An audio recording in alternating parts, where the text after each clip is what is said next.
News is back. Jason Bristol, Jeremy Booth in studio following the trade deadline. And Jeremy, there is so much to talk about when it comes to what the Astros did and did not do. We just wrapped up being on KHO 11 News at 5, and your initial reaction was not good. Have you changed your stance at all about what the Astros did and what they did not accomplish during this trade deadline? No, not one bit. And the more we think about it and talk about it, the further we get away from the activity across baseball, the less thrilled I am. Now, listen, I have my history is that I say what's on my mind, and I'm a straight shooter, and I've got a decent track record of how I've seen this stuff. I'm not always right, but I got a feel. Let's call it feel for what's going on. Others that I have noticed let's call it in the community are noticing the same thing. This is a deadline dictated by Jim Crane, and while I'm not going to criticize the man for running his ball club the way he wants to, that's not the move you make. With all respect possible to Daulton Varsho, that's not the move you make to go win a World Series. It may be the move that gets you into the postseason over the Rangers and over the other three teams that are under 500 and well out of it.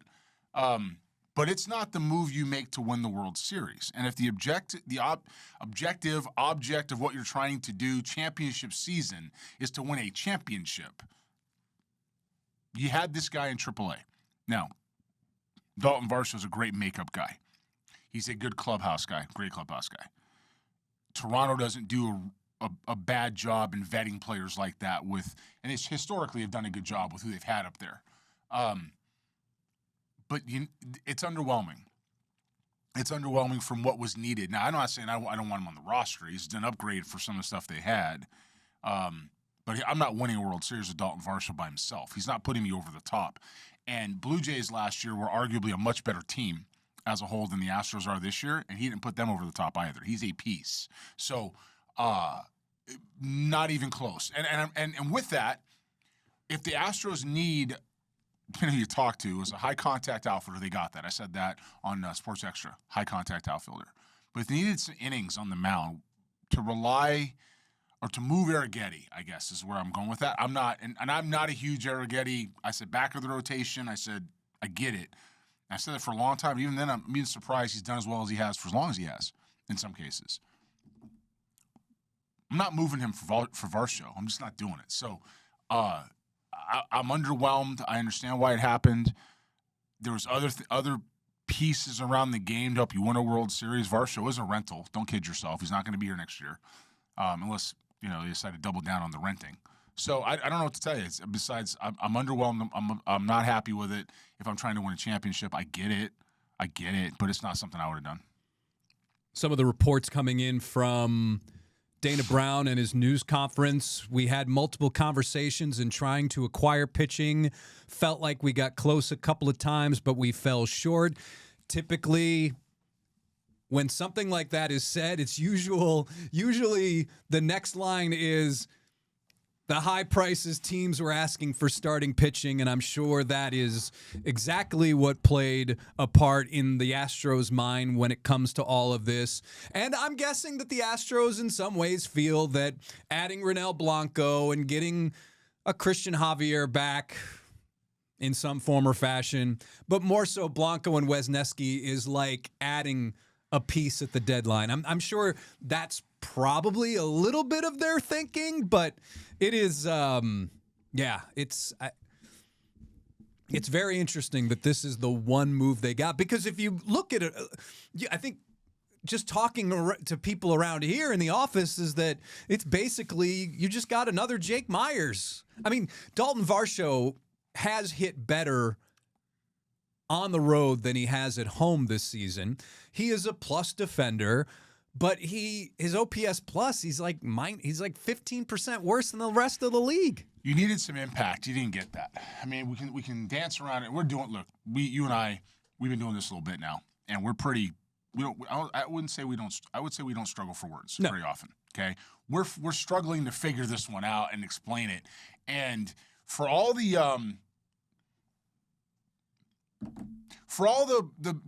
commentators or the media that is homerific for the Astros, just everything they do, Astros, always trying to figure out their thinking.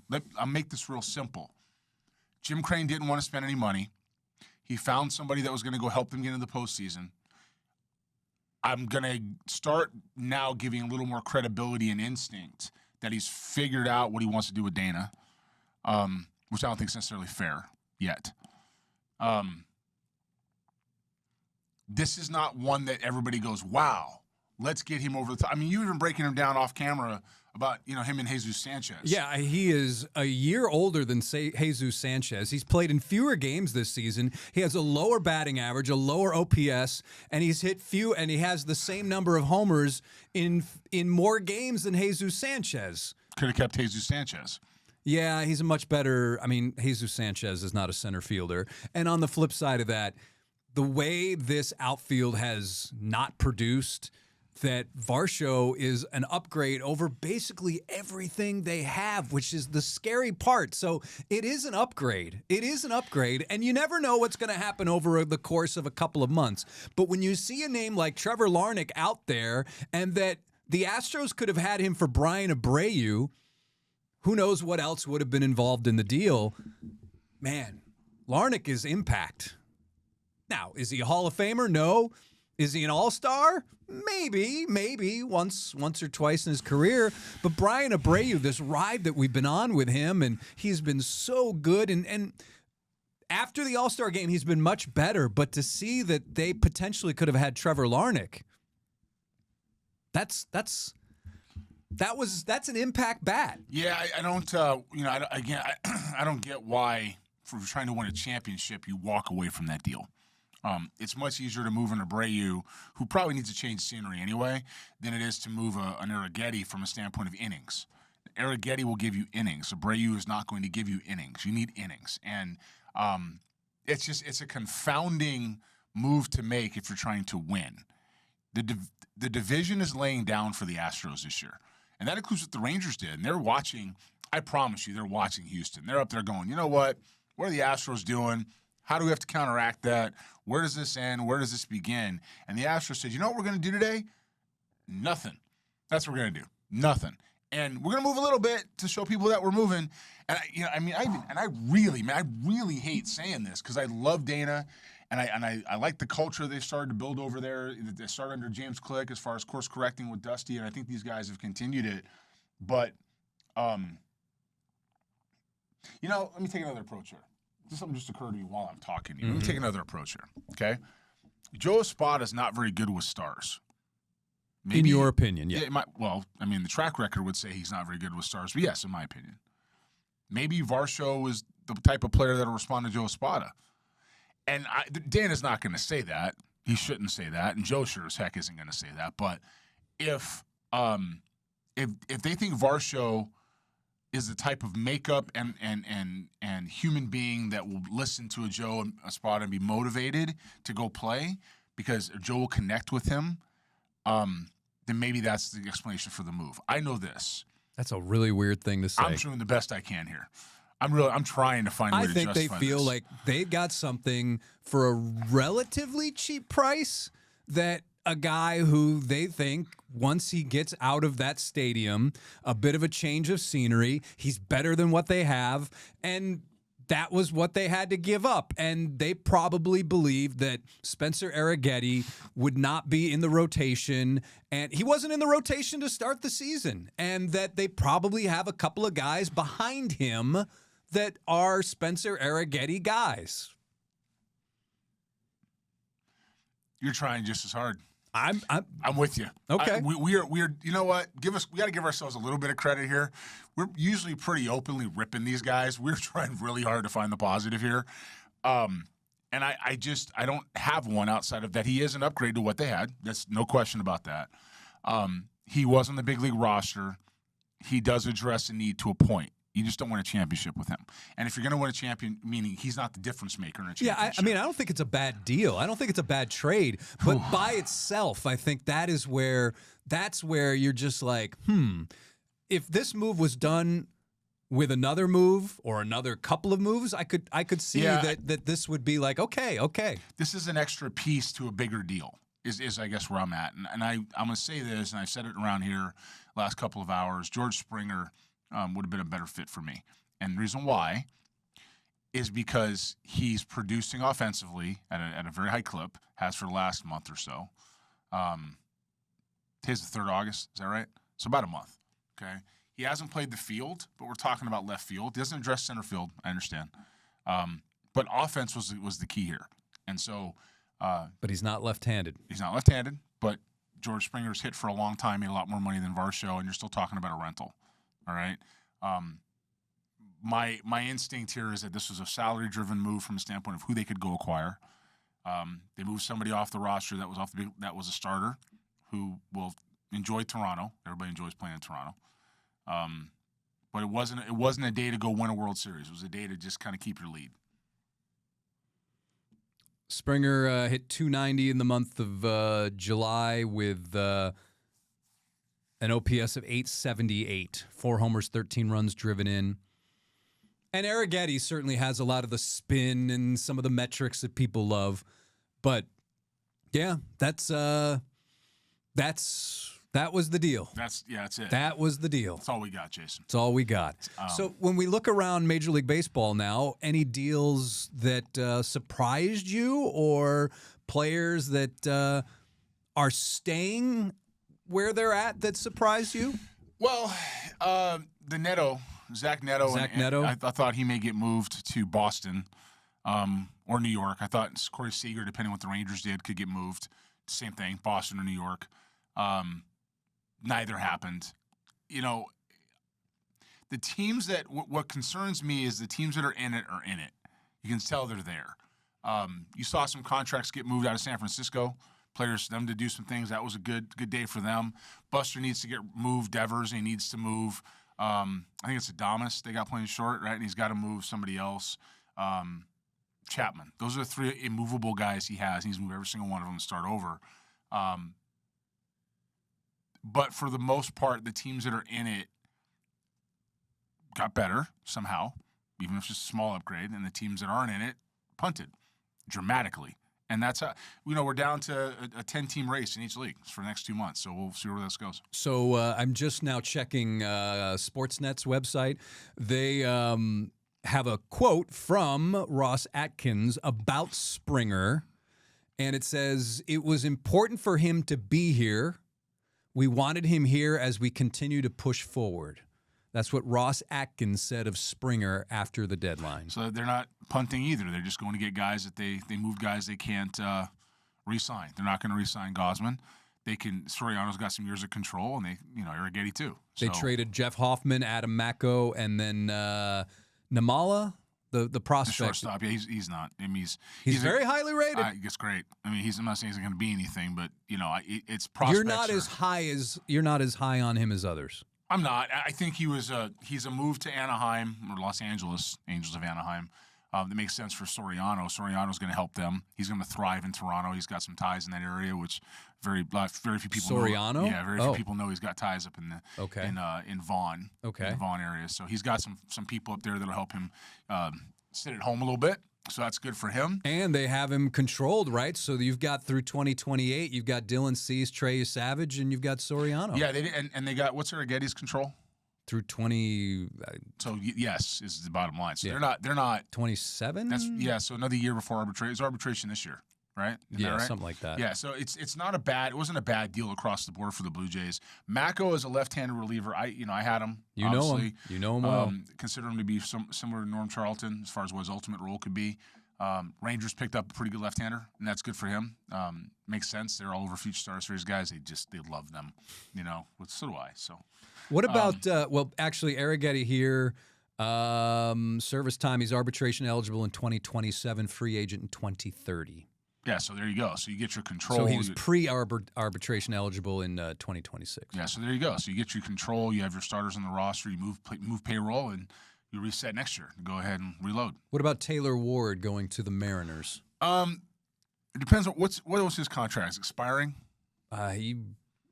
You got to ask me this. Hold on. Well, I mean, I don't who they move back. Who they send back? So Taylor Ward's contract is he had a 1-year deal. So that's free agent in 2027. Yeah, it's an expiring contract, and then who the Mariners send back? The Mariners traded Taylor Ward trade. I know you haven't been a big Taylor Ward guy in the past, but they got 3 right-handed pitchers. Brock Moore, Alex Hoppe, and Harrison Kreiling? Good for them. Look, sometimes you make deals that make sense. The Mariners need to. They need bats. Yeah, Mariners need some offense and a guy who gets on base. He leads Major League Baseball, I believe, in walks. So good for him. Yeah, it's Kevin Youkilis. Seemed like a fit that he seems like a fit. Well, he'll be a free agent at the end of the season. Apparently, according to MLB.com, he's been on their radar for years and was actually a first-round draft pick by Jerry Dipoto and Justin Hollander during their tenures with the Angels. I remember that well. I remember being in the draft room with Seattle when he went off the board and everybody looking at me. I was like, I don't get it. Yeah. I understand. He was definitely considered a reach. Yeah, I understand he's had a good year. And a good career. I said okay career. Okay. But he's had a career. Yeah. And that is good for him. I was a little light. I'm not sure I was wrong. Mm-hmm. I was a little light. And so, ultimately, the Mariners got their guy back, or the Dipoto and Hollander got their guy brass. back. And, they'll sign him again and keep him. So it's interesting. Daulton Varsho, left-handed hitter, that is something that the Astros had been looking for. And it's a guy that has some power. It's a high contact guy, right? Daulton Varsho. Yeah. I Swing don't and miss? Then that's even worse. Yeah. Because Varsho, for me, if I'm watching him, he's got to make a lot of contact. And I thought when I was in Toronto, maybe it was just the postseason I was bearing down on. Although I did evaluate them pretty heavily last year. Saw them 6-7 times. Not terrible. Yeah. 71 strikeouts in 99 games. So, That's okay. not bad. No, it's not bad. It's a high contact guy. That's what I thought. 29 walks. Yeah. 71 strikeouts. Last year, he was 77 strikeouts, 17 walks in 71 games. But listen, at this day in Major League Baseball, that's probably high contact. Hang on a minute. You mean to tell me he's 71 games last year and 99 games this year? Mm-hmm. The contact rate improved this year over last year. Yeah. And we're okay. It makes the trade even more frustrating. But anyway, I said high contact outfielder. They got one. And so he's going to fill a need there, and that's just it. It's interesting, though, where he slots in the lineup right away. Well, he first game, he's batting cleanup.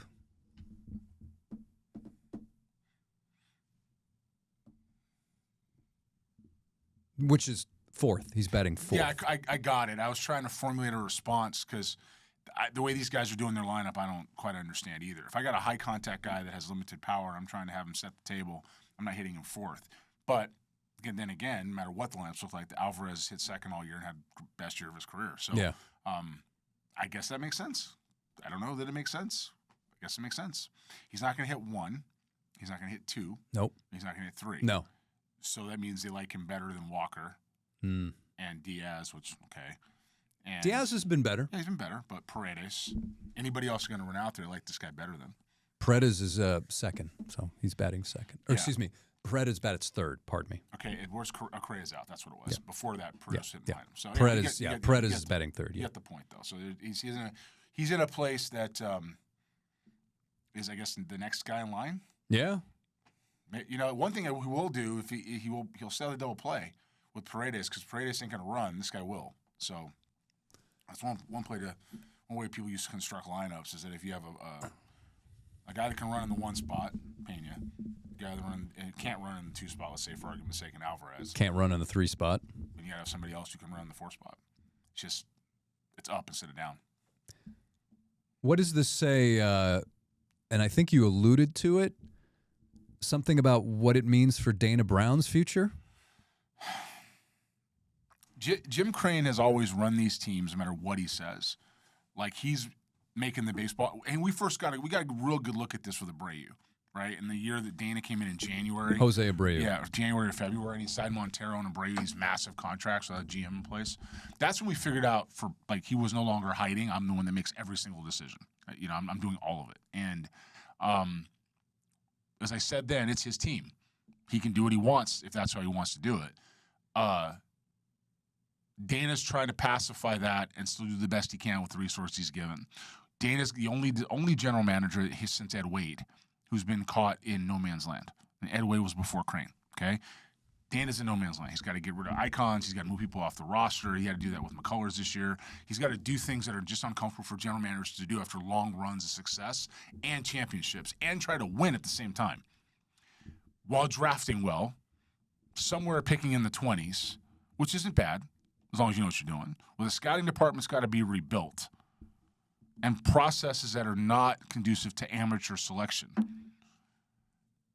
It's a tough gig. It's one that not many people would want. As a matter of fact, Jim probably doesn't care what I'm about to say.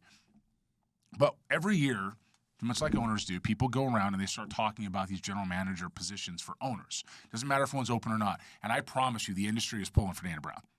They're pulling for Dana, okay? Jim Crane's not somebody people would want to work for, not because he's a bad person. It's because of what Dana's having to go through right now, right? In a perfect world, this was torn down and people moved out. Now, the Astros fans say, wait a minute, we're in first place. I understand. The division's terrible, okay? Then push your chips all the way in. Pick a direction. Don't sit there in the middle and tell the guy that you're giving 50% of your effort to go ahead and make it all work. And because of that, I think he's made his decision on his pocketbook. And the decision on Dana is, if Dana can't work with his pocketbook, I'll go find somebody else that will. But you're not giving the guy flexibility to go really build you a winner again. When you came in, you had nothing. Luno did everything he could do, which he did do. A lot of trades and waivers. He did a great job, okay? Took a historic draft class that Bobby Heck left him, his last one in 12. And then they compounded it okay in 15. But that's about it. International 15 signing. was pretty good. It was, but those were the two. There was international signing. 15 was also got a little bit lucky because of what happened the year before. And 14, right? And 13 was a wash. So, you have all these players with a full cupboard, and then you start making these trades with these. They did one of the best jobs in history of that, trades and waiver claims. And Jim not doing anything. He's not spending a whole lot of money. He's got people trading from what's there. He doesn't care about the draft, no matter what he tells you. He's dealing with that. I'm not saying he doesn't care now, but he sure didn't care then.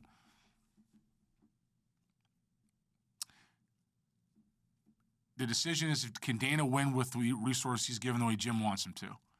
And if Dana can't win with those resources the way Jim wants him to, Dana's fired. Good luck getting anybody else in here to do it. Better keep Dana. I'm not even remotely kidding when I say that. That you look around for what Jim wants for a baseball guy. He had James Click. James Click is one of the better analysts in the sport, okay?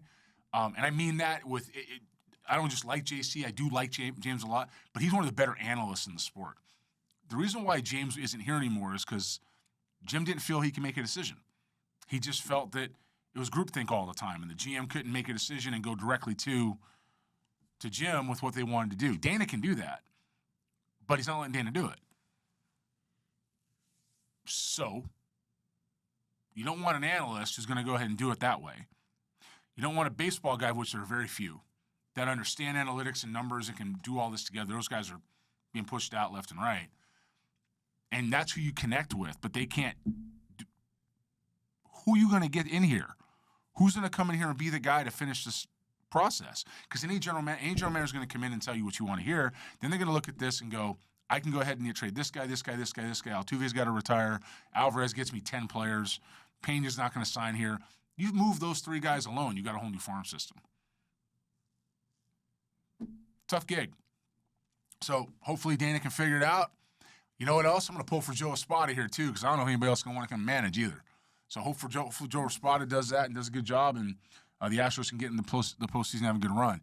And it's frustrating for me because I feel like the city has had a little bit of an awakening to appreciate what they went through, understanding the gaps now, because it was a long time. Yeah.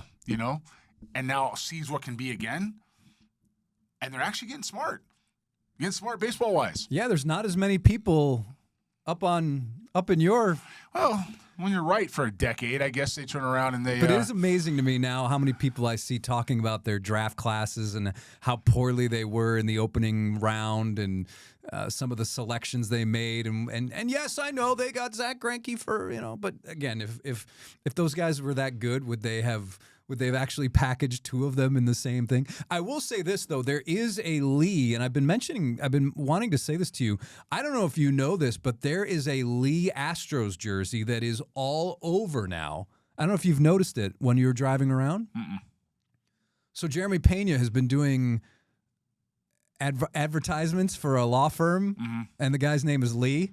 So typically we see a guy in an Astros jersey with the last name Lee. Oh, okay. On the back of it. All right. And I'm thinking, well, I mean, the Astros got what they wanted, which was a Lee in an Astros jersey in 2026.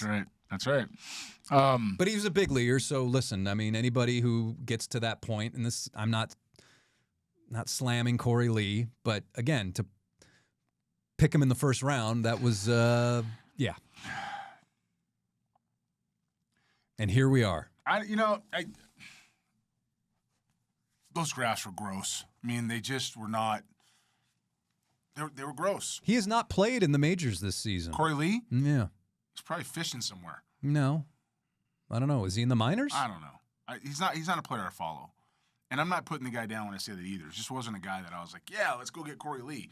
So he's in Charlotte right now. That makes sense. He's played. He's having a good. I mean, it's the typical Corey Lee season. What's Corey Lee's profile, Jeremy? It's power over hit. Power over hit. Throw over catch. Throw over catch. So 14 homers, 45 runs driven in, 77 games with an average of 238 and a slugging of, a slug of 427. So AAA guys at many times, and Corey Lee will be one of those guys, the most miserable you could think of because they think they should be in the big leagues. I don't know if he is or not. Well, he might be the outlier. When you're hitting 238 and 14 in AAA, you're collecting and you're playing, and that's that. And he's still with the White Sox, so White Sox got their org catcher. Well, he has gotten passed over by, Drew Romo certainly was in the big leagues. Yeah, Drew's still there, isn't he? Yeah, and Seth Beer update. Seth Beer is in one of your old haunts. Somerset? Nope. Wait a minute. There's a lot of them. But maybe not your. Actually, maybe not. You were maybe in a different level in that league. He's in Mexico. Oh. Yeah, I wasn't going to get that. I was thinking Atlantic League. Yeah, no, he's in Mexico hitting. This is the Seth Beer that the Astros thought. 968 OPS. He has 15 homers, 64 runs driven in, a batting average of 311, 38 walks, 48 strikeouts in 83 games. So that's two Astros first basemen in Mexico. Who's the other one? John Singleton. Oh.